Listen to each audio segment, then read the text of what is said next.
ప్రస్తుతం ఫిల్మ్ ఇండస్ట్రీలో వరుస హిట్స్ ని అందుకుంటున్న హీరోగా నాని పేరు ముందు వరుసలో ఉంది. టాప్ హీరోలకి సైతం సాధ్యం కాని హిట్స్ ని నాని అందుకుంటున్నారు. నేచురల్ స్టార్ నాని ఇప్పటికే 2016లో వరుస హిట్స్ ని అందుకున్నారు.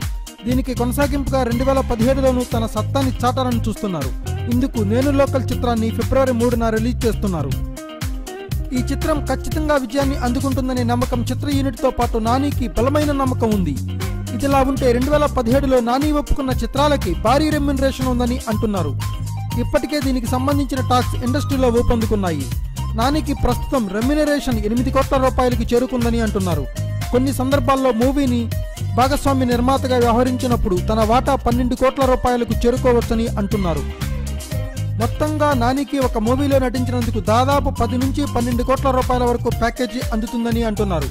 ఇండస్ట్రీలోని యంగ్ హీరోలలో ఏ హీరోకి లేని డిమాండ్ ఒక్క నాని చిత్రాలకు మాత్రమే ఉంది.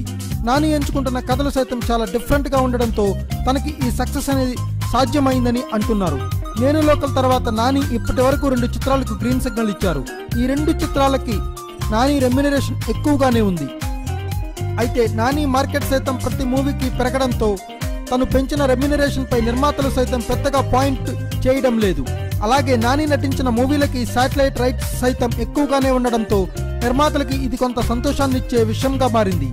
ఒకప్పుడు 5 కోట్ల రూపాయలతో నాని సినిమా తీసే నిర్మాతలు ఇప్పుడు దాదాపు 18 కోట్ల రూపాయల వరకు ఖర్చు పెట్టుకోవాల్సి వస్తుంది. Thanks for watching. Please subscribe our channel.